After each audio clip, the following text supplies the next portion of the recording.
Right, let's continue with more arts chats. uManyano Lwe Jazz Festival. It's a celebration of sound and spirit. uManyano Lwe Jazz, sorry, that's its festival. It's a celebration of sound and celebration of spirit that unfolds since its establishment back in 2021, where the annual two-day boutique festival was blossomed into an essential gathering for artists and music lovers alike. Back in 2014, it paid tribute to a monumental figure in South Africa's history, Robert Sobukwe, and it of course marked the centenary of his birth. This event's lineup celebrates legacy, defiant creativity, stands as a crucial platform for healing.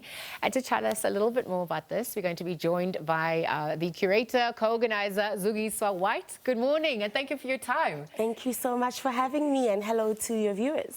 Let's talk about this generational baton that's been handed over. But even if we look at this festival since its inception back in 2021 and how it's now evolved, can you as a co-creator tell us a little bit more about that evolution?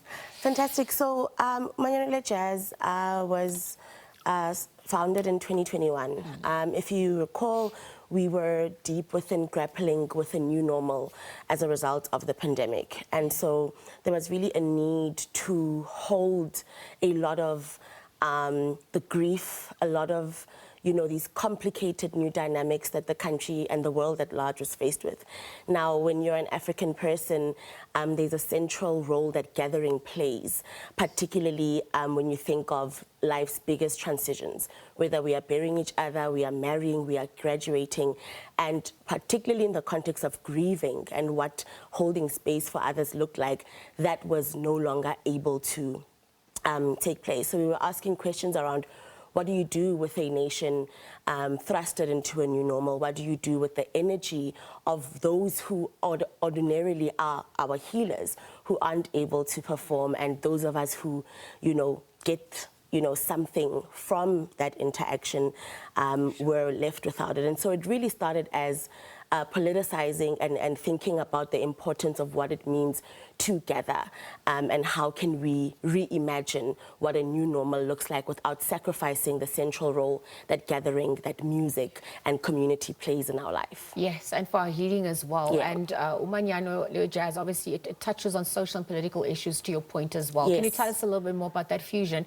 Yes, we know jazz in our own country has played its own role in our liberation movement. Tell us a little bit more about it this day and age. Yeah, so I think one of the anchoring theme this year is celebrating, the defiant creativity of the drum decade, not to romanticize the difficulty of that time, right? But to really think about how artists of that generation, the photographers, the musicians, the writers, were really doing work to bring us collectively into consciousness, to inspire a particular kind of resistance. And, we benefited decades later from what that cultural renaissance did. And so there's a central role of artists in, as Nina Simone says, reflecting the times. 2025, not romanticizing apartheid, but really extending what that revolutionary spirit and ethos in reflecting our times look like. We are in a tough time as a country, though we're still a young democracy. It feels like all the dominoes are falling down, right? And we really need to inspire some sort of a collective moment of pause that can inspire the kind of action that ultimately the frustration of ordinary South Africans demand. And we believe that, music, particularly jazz music, continues even today as the music of, as the pioneers of the genre in South Africa did yesteryear, to speak to the times. The voice of the voiceless. Yeah, absolutely. It's a universal language that we can all understand and feel. So if we're looking at those artists who have come on board, are going to be part of contributing to that global voice as well. We are asserting ourselves, reminding the world of who we are, and completing that African story as well. Absolutely. Who can we expect? And tell us a little bit more about why they were incorporated.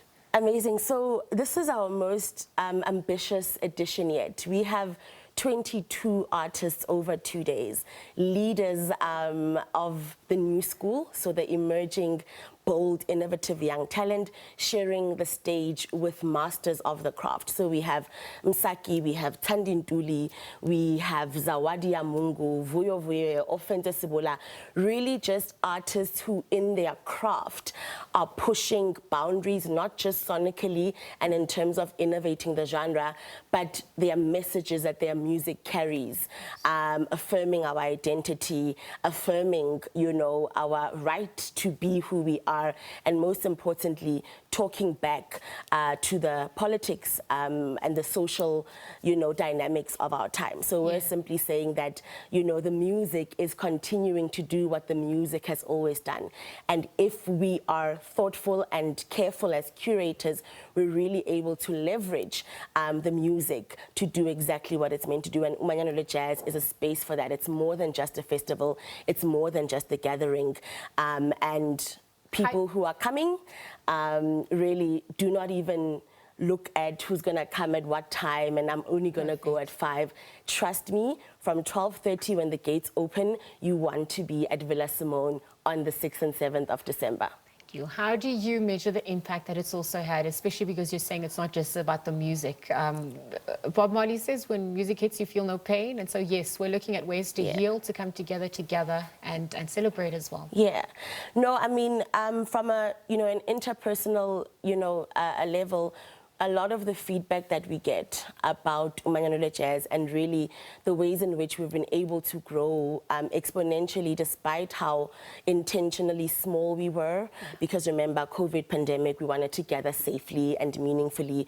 Every single time one person comes, the next edition, they're bringing 3 or 4 other people. We're seeing people traveling down from Botswana, from Namibia, from Lesotho. So even, you know, our Pan-African ethos, that's one of the ways we see it, you know, taking shape. People who love music, people who are thinking deeply about, you know, the problems of, you know, this continent, this country, see Manyano as a vital space we feel to re-energize, recuperate, reflect.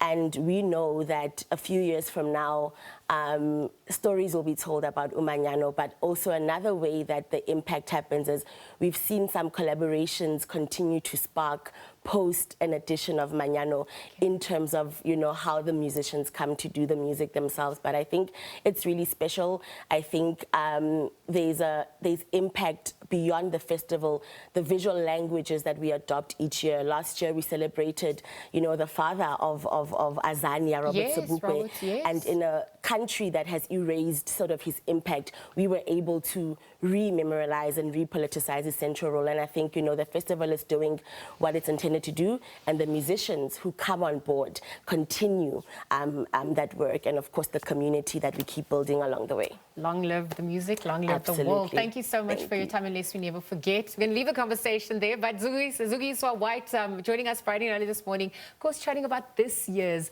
uManyano Lwe Jazz installation happening over the 6th and the 7th of December. You do not want to miss this.